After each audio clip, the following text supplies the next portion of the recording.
Bom dia. Bom dia aos colegas presentes aqui no nosso auditório e aos que estão assistindo a essa atividade aí pela internet. Nós vamos dar início à última atividade dessa realização do PAPMEN, que consiste em os professores participantes do curso responderem a perguntas formuladas por participantes locais e participantes dos outros locais de realização. Então, eu vou passar a palavra ao professor Wagner para ele começar a responder essas perguntas. Bom dia a todos. Bom dia aos professores que participaram do nosso curso mais uma vez. Queria agradecer os elogios que recebemos. Recebemos também diversas sugestões para as próximas edições. E eu tenho, para começar, duas perguntas muito pequenas.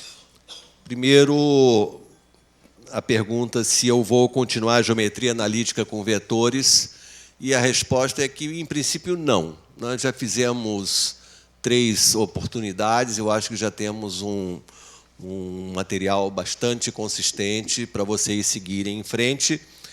E aí a pergunta continua dizendo quais são os livros que eu indicaria para a geometria analítica com vetores. Primeira coisa é pegar as 3 apostilas que nós publicamos e que estão no site do INPA. Tá? Então, todo o material básico que vocês vão precisar, tudo lá com exemplos resolvidos. Então, esse é o primeiro passo, para quem quiser avançar um pouco mais. Depois, a geometria analítica, nós temos uma tradição aqui na literatura de livros que são muito direcionados para a engenharia, né, para a vida do engenheiro, e não muito do matemático, né? Mas um livro também que eu recomendo é Geometria Analítica, que é publicado para o Profimate, né, da editora aqui da SBM. Entrando no site, você pode ter as informações também sobre preço, etc. Okay? Eu vou passar a bola aqui para a professora Flávia, né? Por que não? Então, vamos lá. Temos 2 perguntas para ela. Para começar, né? Depois você pode falar outras coisas e pode, inclusive, interferir nas respostas que os outros derem para as perguntas deles. Tá certo. Bom dia.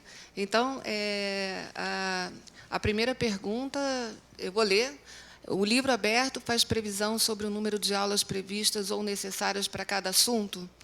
Na escola particular, o tempo para dar cada conteúdo é determinado pela coordenação e é sempre um fator de pressão. Existe algum estudo relacionando conteúdo versus tempo desejável para abordá-lo? Tem várias perguntas aqui. O livro aberto faz uma previsão aproximada do tempo que vai ser necessário para aquele conteúdo em aulas. Esse estudo eu não conheço, um estudo que relacione conteúdo com o tempo desejável para abordá-lo. Eu posso falar um pouco mais especificamente dos capítulos de estatística e probabilidade do livro aberto, porque a gente está fazendo agora um curso de extensão com professores que estão aplicando o material em sala de aula. Então, por exemplo, o capítulo A Natureza da Estatística, que a gente tinha uma previsão de 8 aulas, eu vi professores conseguindo completar o capítulo com 10 aulas. É claro que é uma coisa aproximada, porque as turmas reagem a formas diferentes. Às vezes, uma atividade que você previu para fazer em meia hora, né, em uma turma mais participativa, ela pode levar uma aula inteira. Né? Então, aquela quantidade de aulas que a gente coloca no início dos capítulos é uma aproximação, mas o ideal é que ela fosse, assim, em média, aquele tempo para abordar o conteúdo. Então, essa é a minha resposta. A outra pergunta o desvio padrão e o desvio absoluto médio fazem praticamente a mesma coisa, mas o segundo é mais fácil de calcular. Existe alguma vantagem em usar um ou outro? Por que se usa mais o desvio padrão? Será mais preciso que o outro? Em relação à média, eles estão praticamente medindo a mesma coisa, e os alunos reclamam muito quando a gente está trabalhando isso com eles, porque, enquanto você vai pegar o módulo, que é só tirar o sinal, não tem que elevar ao quadrado, o desvio padrão, primeiro você calcula a variância, eu vou pegar os desvios da média, levar ao quadrado, e dá mais trabalho. Só que essa é uma questão que dá mais trabalho, porque a gente vai pensando em fazer essas contas na mão. Eu entendo que essa estatística prevista pela BNCC a ser trabalhada nos ensinos fundamentais e médio, o quanto antes, elas estão sempre atreladas ao uso de alguma tecnologia. Certamente não são para a gente ficar fazendo conta na mão. Em particular, a gente até fez um exemplo aqui na aula, né? No fundo, a diferença em relação, você comparando as dois conjuntos, a variância, as razões dão aproximadamente iguais, mas por que a gente usa mais o desvio padrão em relação ao desvio médio? Na verdade, tem toda uma história que vem da distribuição normal, que você vai fazer estruturas de minimização, né, o erro quadrático médio, e tem a questão, você minimizar uma função quadrática é muito mais simples do que você minimizar uma função modular. Então, essa que é a principal razão de se usar mais o desvio padrão. Nós fomos questionados, inclusive, no capítulo Medidas de Posição e Dispersão, em colocar o desvio médio como uma medida de dispersão, uma vez que a gente praticamente não usa depois. Mas a questão é que vem sempre essa, quando a gente comenta, né, a motivação para definir a variância, que é a questão da soma dos desvios da média, sempre se anulam, porque os desvios positivos compensam com os negativos.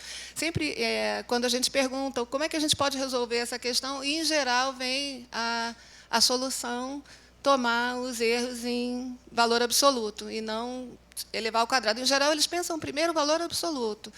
Elevar ao quadrado é sempre uma segunda alternativa. Às vezes, a gente tem que até induzir essa resposta.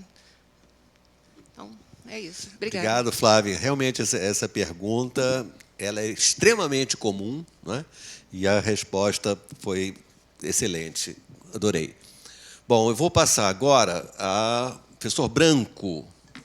Temos um microfone aqui. Bom dia a todos. Bom, tem duas perguntinhas rápidas aqui para mim.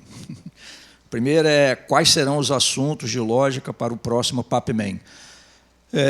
A intenção no próximo é abordar a parte de cálculo de predicados, porque até agora essas duas primeiras aulas que nós fizemos, abordamos apenas o cálculo proposicional, né, onde a gente trata as sentenças por inteiro, tá certo? A gente não entra, vamos dizer assim, nos meandros das sentenças, né? E aí, então, para essa próxima, em janeiro, lá, em princípio, a gente vai fazer a abordagem do cálculo de predicados, que é abordar quantificadores, tá certo? E toda essa parte. Então, é isso. A próxima, em princípio, é para abordar o cálculo de predicados, tá? Que é a parte de quantificadores e predicados em geral. Bom, a outra pergunta aqui é com relação... Bom, eu vi em algum lugar que símbolo do ou exclusivo é um V com um tracinho embaixo. É certo isso? Outra coisa, representando o ou exclusivo, como fica a tabela verdade? Bom, então, notações, né, em princípio, são, assim, digamos, arbitrárias. Cada um usa a notação que quiser, pô. Você escreve um livro, você vai lá e diz, olha, nesse livro que eu estou escrevendo, eu vou representar tal conceito por esse símbolo aqui. Pronto, todo mundo que for ler aquele livro sabe que aquele símbolo que você vai usar representa lá aquele conceito. Mas objetivamente respondendo aí a pergunta que foi feita, sim, quer dizer, uma das formas usuais para o ou exclusivo é o Vzinho com o tracinho embaixo.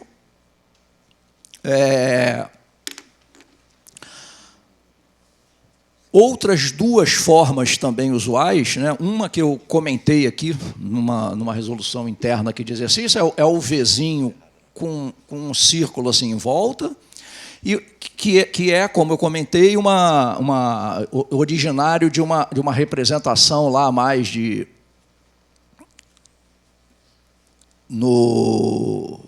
na parte lá de circuitos lógicos, né, na parte de engenharia elétrica e eletrônica, computacional e tal, onde o ou exclusivo é representado assim, um sinalzinho de mais, com um círculozinho por fora, como eu disse lá, que é até chamado o famoso XOR, XOR, o X de exclusive, né? É o ou exclusivo. Tá certo? A tabelinha verdade, pessoal, é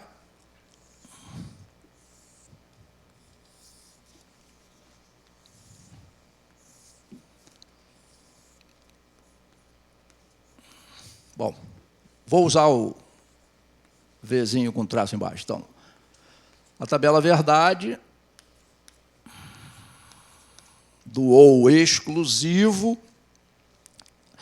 O ou exclusivo é chamado de exclusivo porque ele exclui a possibilidade das duas proposições ocorrerem simultaneamente.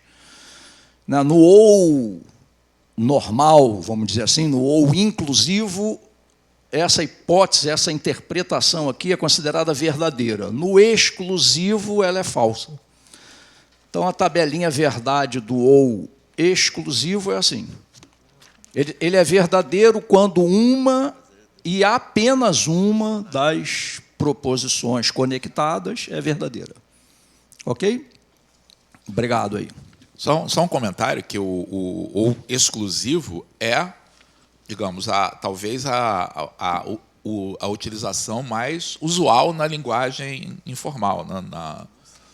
Normalmente, quando as pessoas usam ou na linguagem informal, elas querem excluir realmente a possibilidade das duas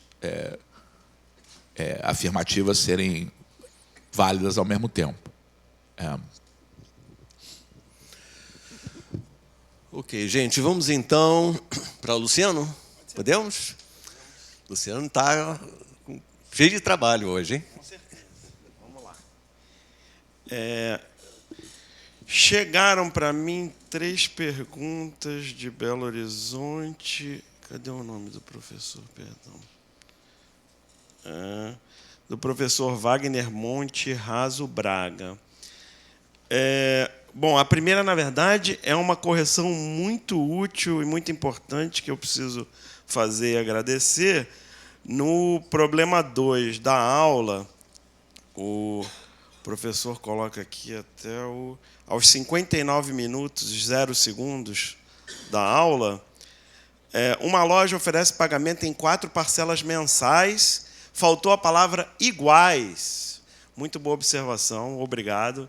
Faltou colocar no enunciado a palavra parcelas iguais, né? Porque, senão, de fato, o problema teria infinitas soluções, como o professor coloca. Tá? As outras... Bom, tem uma observação, tem 2 observações.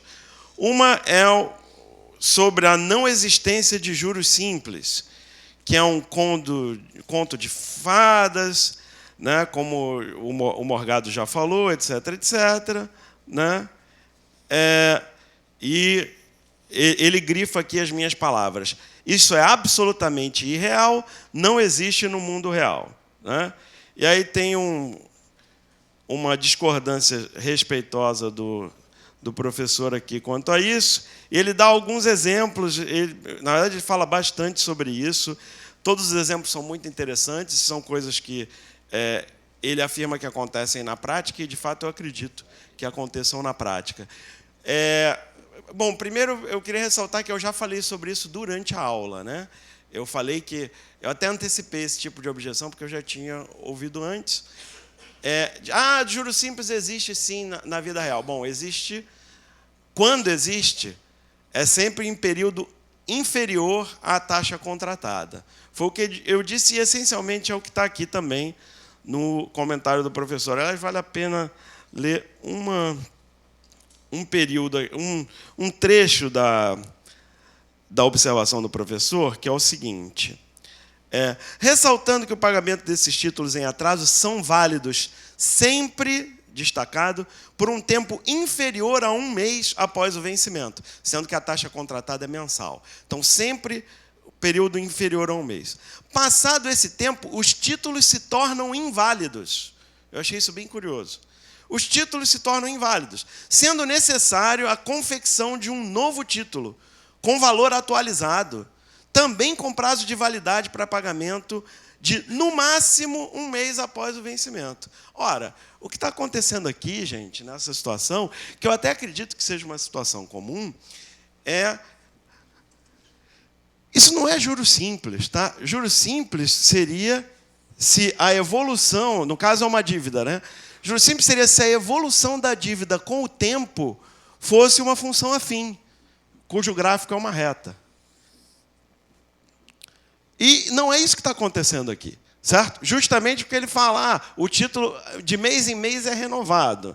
Então, a não ser que o tempo seja 1 mês, seja menor do que 1 mês, e aí sim, nesse exemplo, aplica-se o juro simples, o que está se aplicando é exatamente o juro, que é o único que existe mesmo, que é o juro composto, que significa que o valor da dívida com o tempo evolui de acordo com uma função exponencial. Certo? O que é isso de aplicar juros simples em períodos menores do que 1 mês? É simplesmente uma aproximação, já que o cálculo dessa função exponencial é fácil, ou é claro, para números inteiros no expoente, etc., quando você está entre períodos, o que está se fazendo neste exemplo, e está se chamando de juros simples, é aproximar o gráfico da exponencial pela reta entre 2 períodos de valor inteiro. É isso que essa instituição financeira está fazendo. Tá certo? Então, está usando juros compostos, sendo que há uma aproximação linear em determinados intervalos para fazer o cálculo. É importante destacar, como o gráfico até mostra, que tal aproximação beneficia o credor. Certo? Então, eu até, sim, acredito que isso seja feito. Na minha opinião matemática, isso é incorreto. Não deveria ser feito assim. Se é feito de alguma forma, deve estar no contrato que é feito assim, as pessoas devem concordar. Sobre isso, acho que vale a pena eu comentar também uma experiência. Na verdade, eu tive uma experiência profissional muito rica no ano aproximadamente de 2003 a 2005, numa empresa de educação financeira, na qual a gente fez alguns cursos, palestras sobre operações financeiras relativamente sofisticadas, entre elas operações chamadas de securitização. E eu tive a ocasião de estudar vários contratos. Esses contratos eles trazem muita nomenclatura que poderia ser evitada com um pouco mais de conhecimento de matemática. Eu acho que a matemática financeira precisa disso. Precisa de simplificar nomenclaturas e notações. No entanto, nessas operações mais sofisticadas, a regra, mesmo para períodos abaixo do prazo contratado, a regra de cálculo para atrasos, antecipações, etc., sempre era exponencial. Sempre era juro composto. O que eu achei positivo. O que eu quero dizer é o seguinte: em operações mais sofisticadas, que são essas operações de securitização, muitas vezes são restritas a investidores qualificados, etc., é mais comum que não existam essas distorções que o professor relata. Eu acho muito bom que a gente saiba que existem essas distorções. Minha opinião é que essas distorções deveriam acabar. E educação financeira, especialmente educação matemática financeira, vai nos ajudar a cada vez eliminar mais essas distorções. Mas eu, sim, acredito que elas existem, e foi muito bom a gente ter recebido esse alerta. O professor dá outros exemplos sobre desconto, muito instrutivos também, em relação a quando favorece um lado ou quando favorece o outro, o desconto é de um jeito, o desconto é outro jeito. E toda essa nomenclatura que é colocada, eu não sei todas de cabeça, desconto simples comercial, desconto composto... esqueci já os nomes. Tem um monte de nomenclatura. Eles colocam um monte de nomes, e cada nome significa uma regra, certo? A verdade é que, em cada situação, eles acabam escolhendo o que beneficia, né, quem está escrevendo o contrato, certo? Então, esse monte de nomenclatura acaba até gerando esse tipo de coisa. Quer dizer, é tanta confusão de nomenclatura que acaba permitindo que se escondam algumas vantagens, né, em minha opinião, indevidas, que algumas instituições levam em situações desse tipo. O Paulo, não, a minha observação é que essa cultura toda comercial relativa à matemática financeira, claro que existe, a tradicional, mas a gente está discutindo muito aqui o que deve ser ensinado para o aluno. Então, acho que o que a gente deve levar para um aluno aí de ensino médio é a discussão básica, né? E principalmente, aí em termos de educação financeira, fazê-lo entender que quando alguém contrata, faz uma dívida aí em cheque especial que paga tanto por cento ao mês, que são altos, não é multiplicando por 12 que a gente vai obter qual vai ser a evolução da dívida ao longo do ano. Quer dizer, o Morgado, eu acho que ele tinha esse hábito, né, de pintar as coisas com cores bastante vivas para dar ênfase à situação. Eu acho que a ênfase aí é devida. Faz muita diferença você falar que vai pagar 3% ao mês aí num cheque especial e 36% ao ano. Não é isso que vai acontecer. Então, é essa educação financeira que é importante que a gente leve aos alunos aí na escola.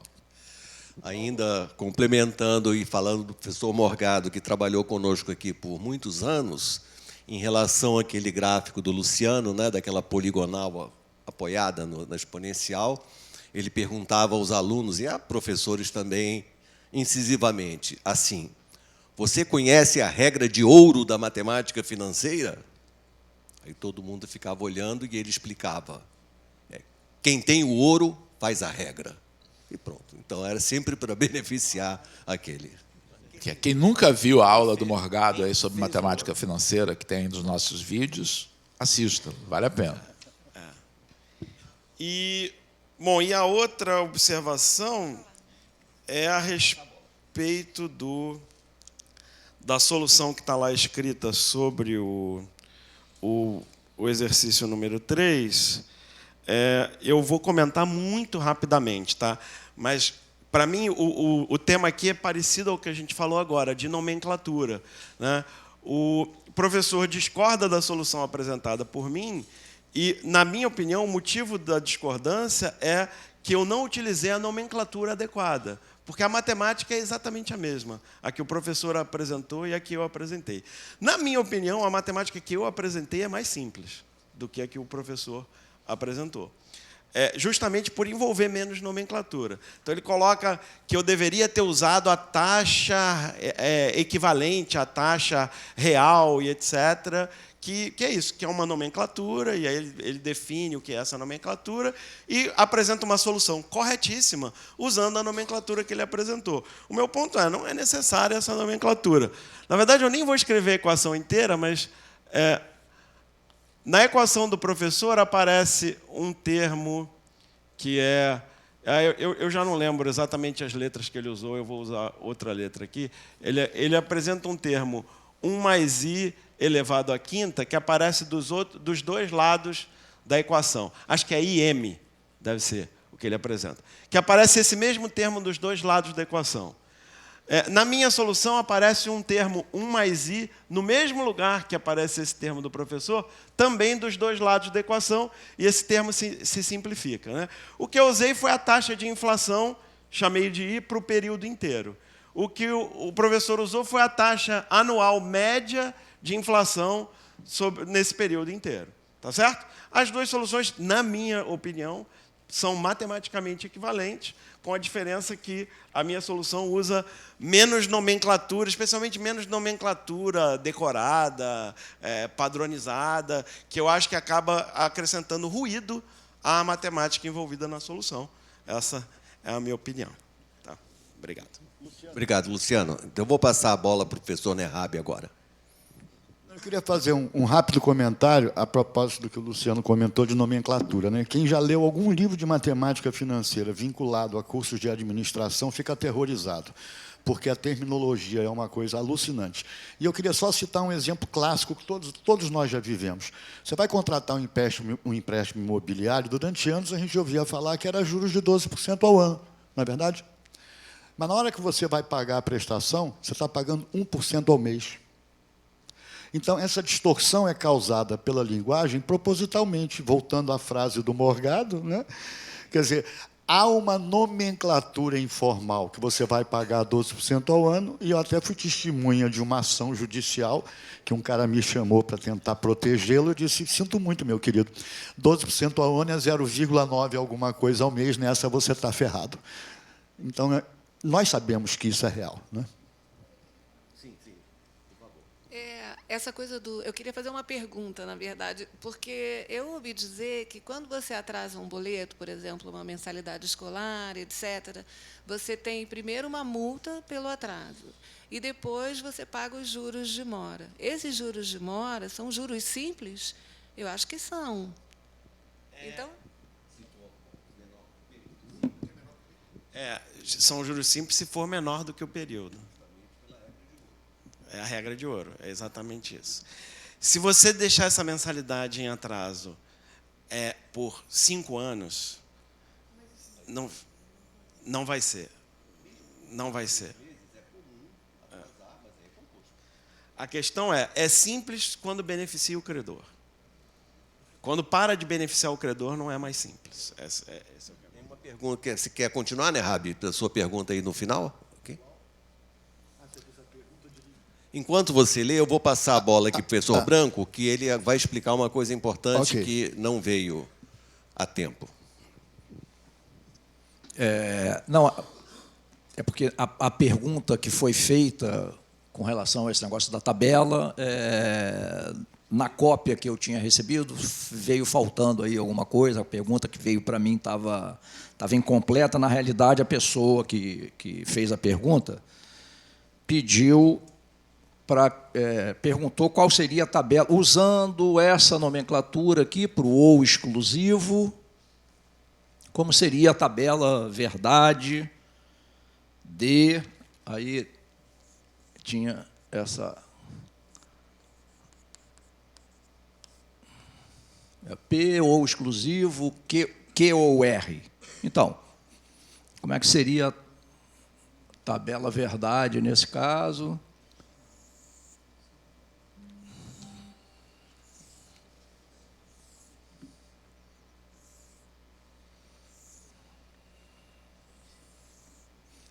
Então, P, Q, R, Q ou R, e aí a...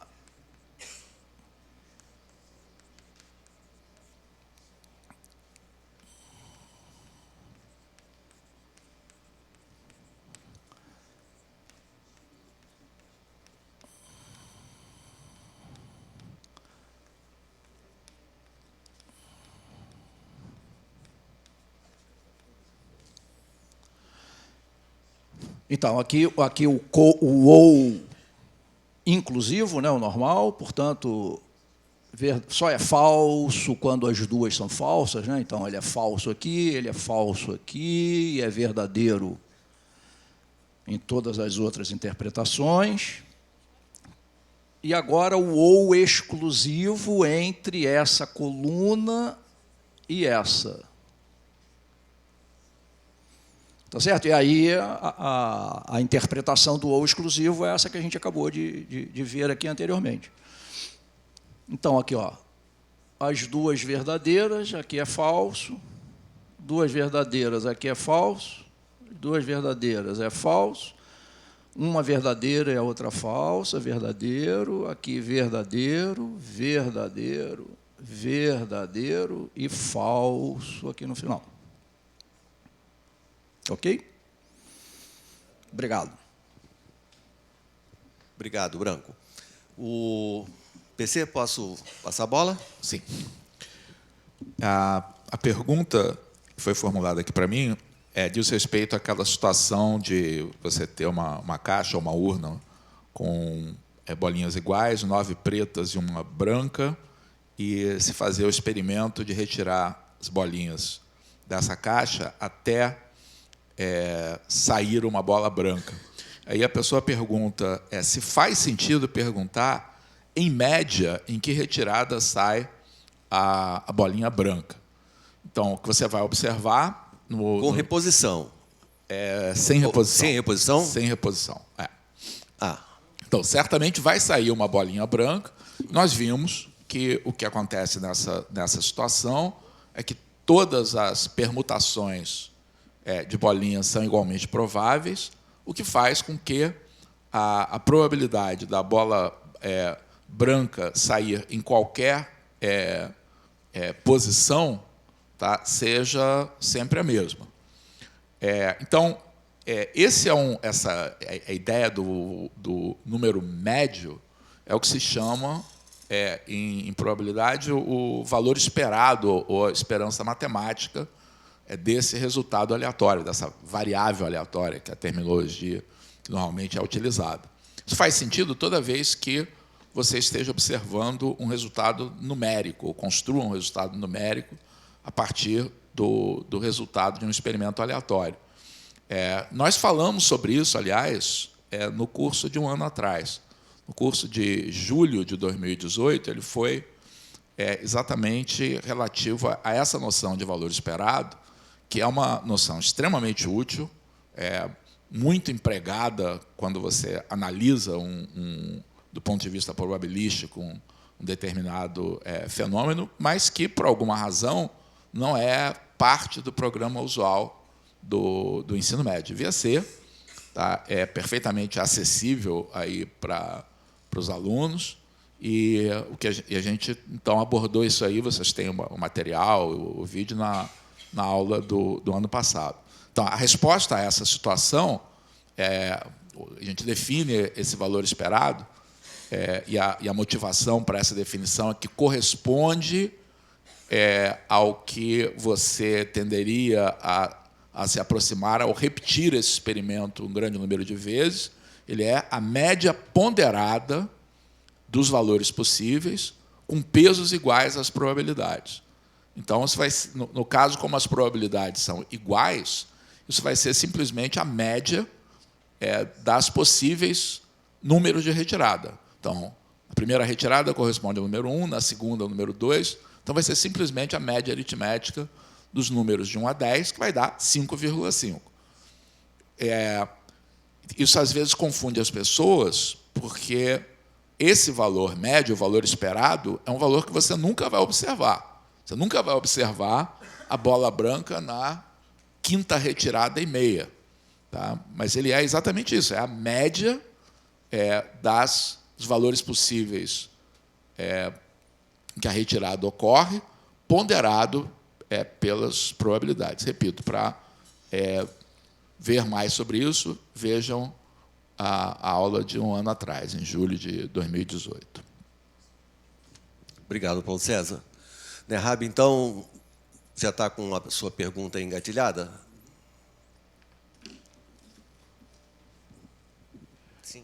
A pergunta foi a seguinte: eu tenho várias turmas. Considerando as notas finais de cada aluno de uma turma, usando a planilha, qual é a maneira mais rápida de obter a média e o desvio padrão das notas de uma turma? Na verdade, o último exemplo que eu apresentei na aula aborda exatamente isso, né? Eu vou só repetir, pena que eu não trouxe meu laptop, que seria tão mais simples explicar isso para vocês. Quando você tem uma tabela de dados, vamos imaginar turma, né? Você pode até colocar aqui escola, turma, aluno, grau. Ok? Então, você, na verdade, tem zilhões de escolas, zilhões de turmas em cada escola, o nome dos alunos, ou seja lá o que for, e um grau qualquer, né?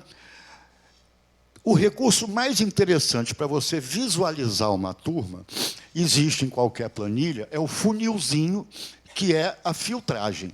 Então, quando você está no título de uma região retangular, né, que compõe o que a gente chamaria de uma tabela num banco de dados, que, no caso, é implementado num retângulo, com a primeira linha tendo os títulos das colunas. Quando você quer usar a filtragem, o autofiltro, ele coloca em cada coluninha uma combozinha aqui. Quando você clica nesse troço, abre-se a possibilidade para você escolher qualquer escola que você queira, ou todas as escolas, ou 2 escolas que você escolhe a seu bel prazer. Quando você dá o OK nessa escolha, você vai tornar invisíveis as escolas que você não escolheu. Então, só vão aparecer as linhas da seleção que você fez na filtragem. Pode ser tanto uma turma, pode ser escola, pode ser o que você quiser. Você pode ter quantas colunas você quiser. Agora, você tem que trabalhar com outro conceito que a gente abordou no nosso exemplo, que é o seguinte: imagina que aqui em cima você tivesse grau, né, eu resolvesse criar uma função média, né? Vamos imaginar que eu tivesse aqui uma linha da minha planilha e eu colocasse aqui igual soma, por exemplo, ou média, ou qualquer função. Vamos imaginar que essa coluna, essa linha seja a linha 5, e eu quero fazer a soma, e essa coluna aqui seja A, B, C, D, E. Não, A, B, C, D. Coluna D, né? Então, eu colocaria aqui soma do D5 até D1000. Vamos imaginar que eu tenho, no máximo, 1000 linhas. Tá ok? O que acontece? A função soma, mesmo você tendo ocultado linhas por filtragem, vai continuar calculando a soma de todo mundo, estejam visíveis ou não. E exatamente o meu exemplo, que foi o último exemplo da aula, aborda uma outra função das planilhas que se chama de subtotal. O subtotal é um negócio legal, porque você escolhe qual é a operação que você quer fazer sobre a região visível. Ou seja, se você quer que seja feita uma soma, a operação é 9. Se você quer que seja feito o desvio padrão, a operação é 3, se não me falha a memória. Então, você tem o número da operação. Se a soma é 9, que eu sei de cor, se a média é 1, que eu sei de cor, se é desvio padrão, não me lembro se é 5 ou 6. Moral da história, qual é a diferença entre a função subtotal, no caso da soma, e a soma? É que a soma vai mostrar o resultado com as visíveis ou não.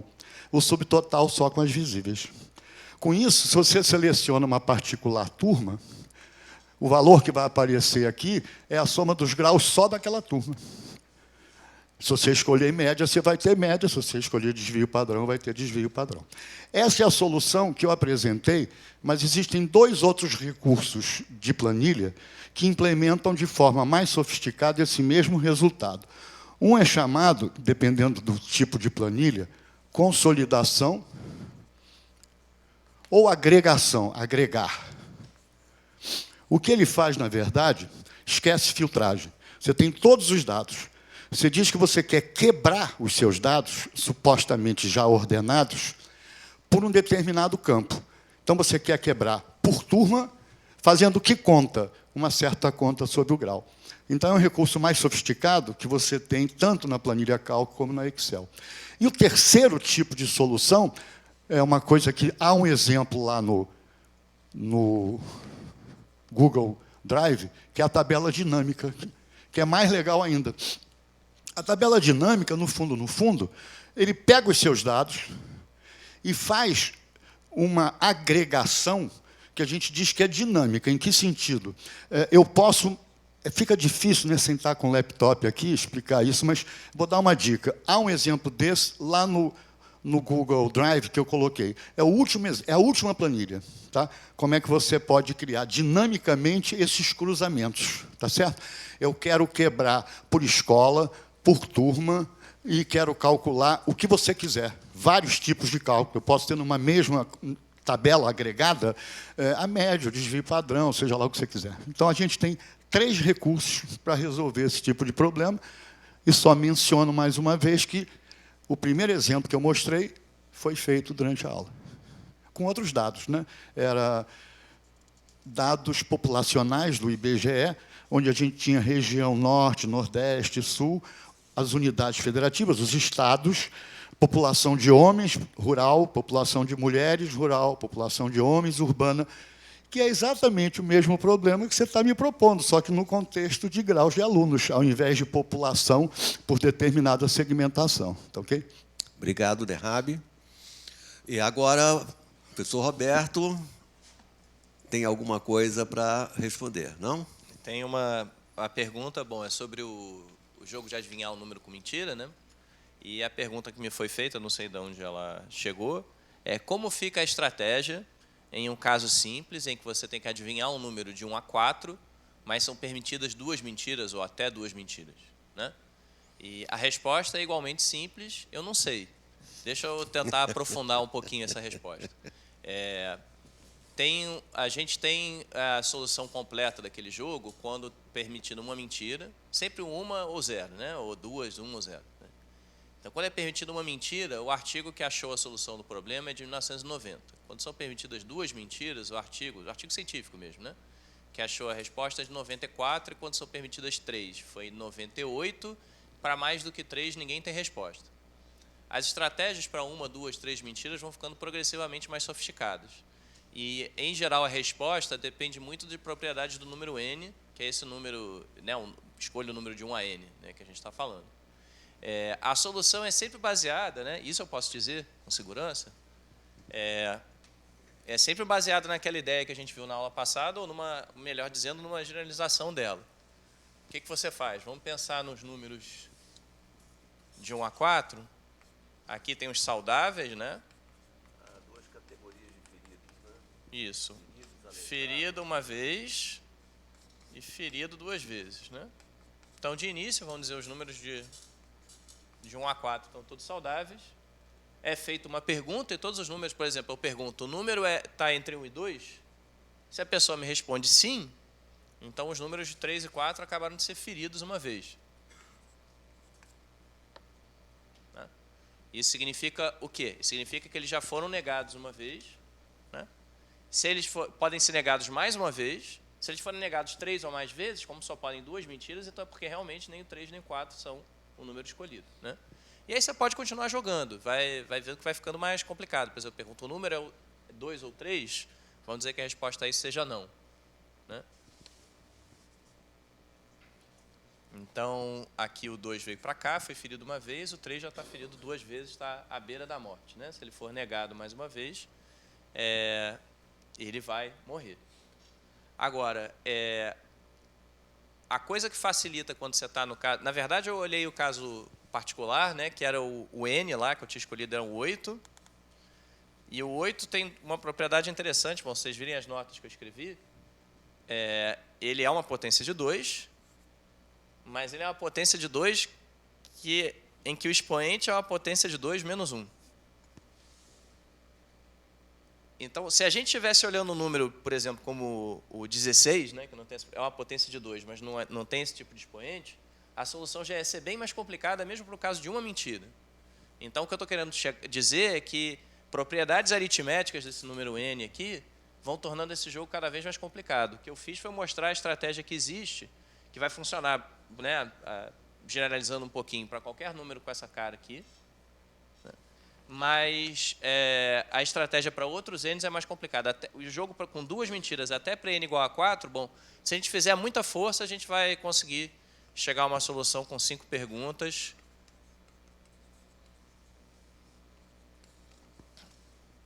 Bom, isso dizendo, é isso que está no artigo, você extrai isso do artigo, mas não tem nenhuma maneira simples de descrever isso aqui. Bom, eu fazendo na marra, eu acho que eu consigo ganhar com 5 perguntas. Mas não tem nenhuma descrição muito simples disso, tenho certeza que de vez em quando eu vou errar. Mas a mecânica é sempre essa. Essa ideia, bom, vale para qualquer número de mentiras, né? Você pode botar aqui ferido 3 vezes, ferido k vezes, como você quiser. A ideia é sempre baseada nisso, mas, em geral, o que você faz A partir do número n se define uma coisa que é um peso de cada configuração aqui. E esse peso vai depender sensivelmente de propriedade do número n. E você tenta jogar sempre, em cada rodada, dividir o peso por 2. Mas aí que começa a ficar complicado, como você faz isso. Naquele caso de uma mentira com n igual a 8, a gente tem uma estratégia simples, ou relativamente simples. Né? Obrigado, Roberto. O problema é realmente difícil. Eu tenho uma pergunta aqui do professor Carlos Cruz, da cidade de Imperatriz, no Maranhão.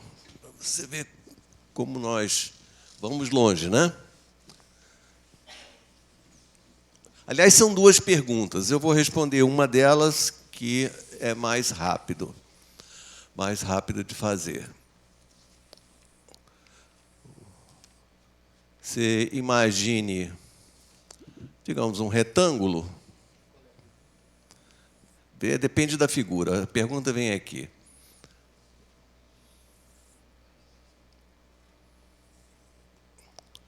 Um retângulo, ok? Imagine que A1, A2 e A3 sejam as áreas desses triângulos. O professor Carlos pergunta por que é verdade que A1 sobre A2 é igual a A2 sobre A3.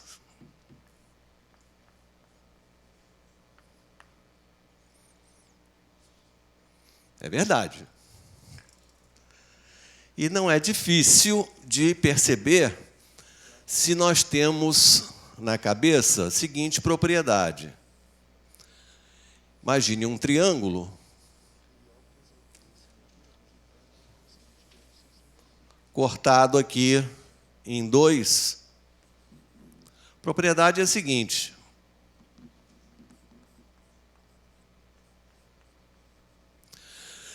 Se dois triângulos, né, têm mesma altura, a razão entre as áreas é a razão entre as suas bases, correto? Qual é a área A1? Base m vezes altura h sobre 2. E a área A2? Base n vezes a mesma altura h sobre 2.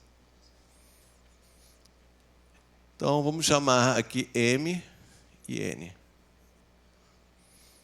Então, pelo que está desenhado ali, não há dúvida que a razão A1 sobre A2 é a mesma razão m sobre n.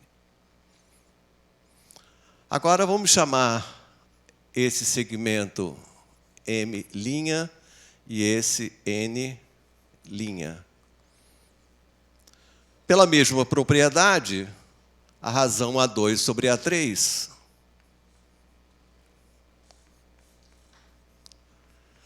é a razão m' para n'. Correto? Porém, essas duas razões são iguais. Por que razão? Por que m sobre n é igual a m' sobre n'? O que ocorre com esses dois triângulos aqui que eu estou assinalando? São semelhantes. Acabou. Né?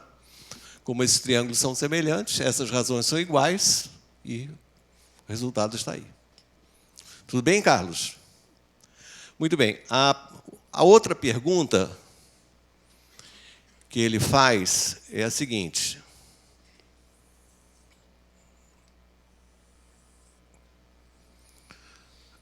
Ele tem um triângulo e duas sevianas aqui. Não sei quais são as letras que ele usou, mas vamos fazer ABC, aqui D, digamos F. É um problema, não digo que é tradicional, né? Para o pessoal da velha guarda, é tradicional. Para você que é novo, não deve ser muito. Ele dá algumas medidas aqui. Medidas não, algumas razões. Ele localiza o ponto D sobre esse lado, ele localiza o ponto E sobre aquele lado, eu não me lembro. Digamos que seja isso, eu não sei se é exatamente isso, né? Ele diz assim, se eu conheço a área do triângulo ABC, qual é a área desse triangulinho aqui? Ou seja, esse triangulinho aqui, que fração é da área toda? Bom, ligado, vamos supor que a área do triângulo ABC seja, digamos, 1. Vou representar a área do triângulo ABC assim. A área do triângulo ADC, CDA, a área do triângulo CDA, qual será? Procure olhar essa figura em cima dessa. Isso aqui. Não é? Então, a razão entre CDA e CDB é 1:3. Então, a área daquele triângulo CDA é a quarta parte da área do triângulo ABC. Então, é 1/4. Já melhorou muito, né? Então, isso aqui você já pode esquecer. Aí tem um resultado que eu não vou provar aqui, mas você vai pesquisar por que ele vale. A área do triângulo CFE, que é o triangulinho que ele quer, sobre a área do triângulo CDA, que eu já sei que é 1/4. Essa razão é o produto, a razão entre os produtos dos dois lados que formam o triângulo pequenininho, CF vezes CE. Depois você vai entender por quê. E o produto dos dois lados que formam o triângulo grande, CD vezes CA.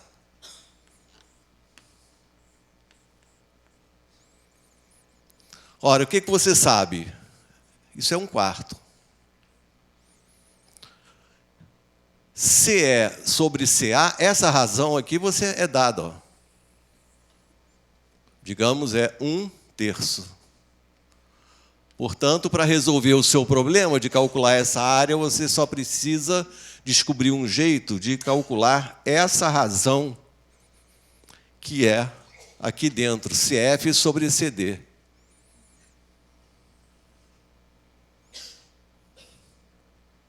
Bom, aí você tem dois caminhos principais. Usar vetores. Nem precisa de coordenadas. Ou usar uma coisa chamada Teorema de Menelaus. Então, Carlos, vá na internet, procure o que é Teorema de Menelaus. Ele rapidamente calcula essa razão que você está precisando aqui, ó. Ou dá um pouco mais de trabalho, escolher nessa figura dois vetores que não sejam um múltiplo do outro e fazer algumas continhas e essa razão vai sair também. Ok? Bom, foi rápido, mas espero ter ajudado. Deixa eu voltar aqui, Wagner, porque ao resolver aqui a minha situação, eu fiz exatamente aquilo que eu falei que acontece muitas vezes quando as pessoas resolvem problemas de probabilidade. Dão a resposta certa para o problema errado. Porque, na verdade, na pergunta que está aqui, a saída tirada das bolas era com reposição. Então, ele consulta a bola, devolve a caixa, tá, e continua sendo perguntado, em média, quantas retiradas eu tenho que fazer até sair uma bola branca. Então, o problema é um pouco mais interessante, porque, nesse caso, nós não temos uma cota superior para o número de tentativas. Se eu for muito azarado, eu posso ter que ficar fazendo isso um tempão, tá, até sair a bola branca. Então, a nossa intuição já nos diz que, em média, se é que eu vou tirar uma bola branca, eu vou ter que esperar mais tempo do que no caso em que eu não retorno a bola até a caixa. Tá? Mas a nossa definição continua se aplicando nesse caso. Então, só comparando, na primeira situação, foi uma situação sem reposição. Então, na situação sem reposição, o número de tentativas que eu tenho que fazer vai de 1 a 10. Se eu for muito azarado, eu vou tirar a bola branca na última tentativa, e a probabilidade de cada uma dessas coisas ocorrer é 1/10. E aí o valor médio é aquela conta que a gente fez de cabeça. Então, vai ser 1/10 vezes 1, mais 1/10 vezes 10, e isso dá 5,5, a que eu me referi. Oi?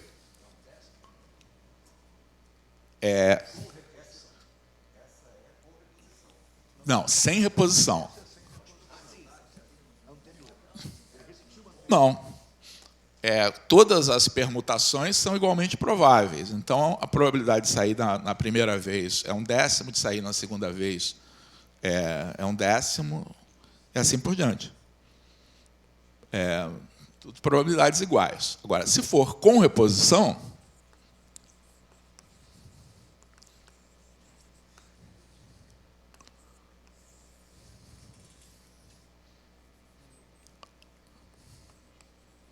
então, a probabilidade de sair da primeira vez continua sendo 1/10. Eu vou tirar a bola branca na primeira retirada, com probabilidade 1/10. Agora, a probabilidade de eu tirar a bola branca da segunda vez não é mais 1/10, porque o que acontece é que tem uma chance de já ter tirado antes, tá, basicamente. Então, qual é a probabilidade de que a bola branca saia da segunda vez? Então, para isso, é preciso que da primeira vez não tenha saído a bola branca, o que tem probabilidade 9/10, e agora saia a bola branca da segunda vez. Então, isso vai ser 9/10 vezes 1/10. A probabilidade de sair na terceira vez vai ser 9/10 vezes 9/10 vezes 1/10. E assim por diante. E, ao contrário do que acontece no caso sem reposição, isso não termina.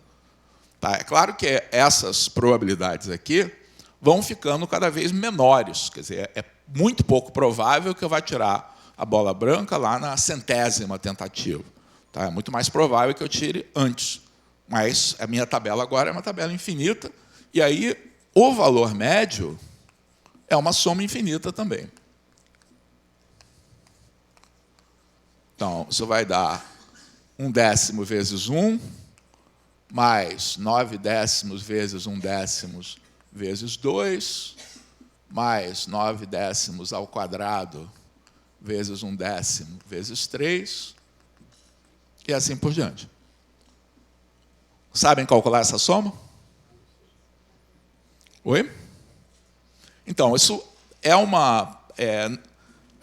não é bem uma soma de uma progressão geométrica por causa desses coeficientes que a gente tem aqui, né?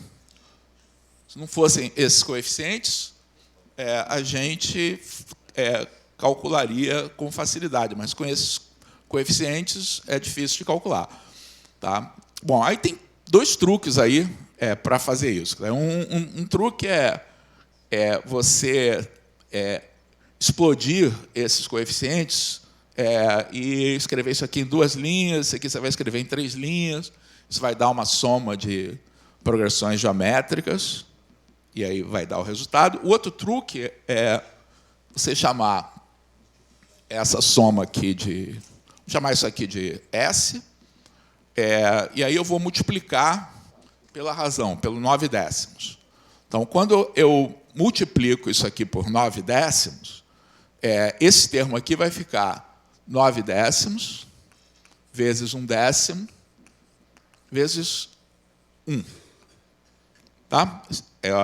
Esse aqui, quando eu multiplicar por 9/10, vai ficar 9/10 ao quadrado vezes 1/10 vezes 2. Tá? Então, ele passou aqui para essa posição.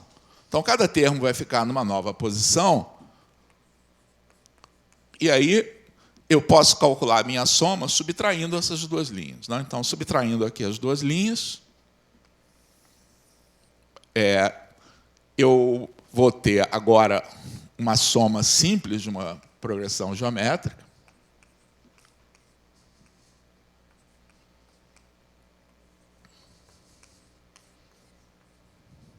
Um décimo aqui.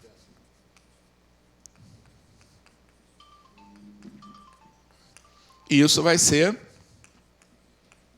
um décimo de S. Agora, essa soma aqui, essa eu sei calcular. É a soma de uma progressão geométrica, primeiro termo, um décimo, 1 menos a razão, que é 9 décimos, um décimo sobre um décimo, essa soma é igual a 1. Então, um décimo de S é igual a 1, S é igual a 10. Ou seja, em média, você vai precisar 10 tentativas agora para retirar a bola branca, enquanto, no caso, sem reposição, em média, você precisa 5,5 tentativas para tirar. Então, deu mais caldo aí do que... Foi bom ter errado, né? Às vezes é bom a gente errar. Por isso que a gente gosta que vocês façam os exercícios aqui, errem, e aí a gente pode discutir muito mais. Obrigado, Paulo César. O exercício ficou sendo bem rico, né? Muito interessante, e os alunos também vão gostar. Bom, chegamos à nossa hora de encerramento. Eu queria agradecer muito a todos os que estão nessa mesa e colaboraram conosco. E quero agradecer a todos os participantes, né? O Brasil inteiro está representado, todos os coordenadores que se esforçaram, né, para participar e chamar os alunos e estudar com eles e trabalhar com eles. Quero agradecer muitíssimo também a toda a equipe de apoio aqui do INPA, né, a nossa querida secretária Isabel, o nosso cameraman genial, que é o Anderson, que deixa tudo funcionando. E esperamos vocês em janeiro do ano que vem. Já estamos planejando mais atividades e igualmente emocionantes. Agradeço, então, a todos vocês. Um grande abraço.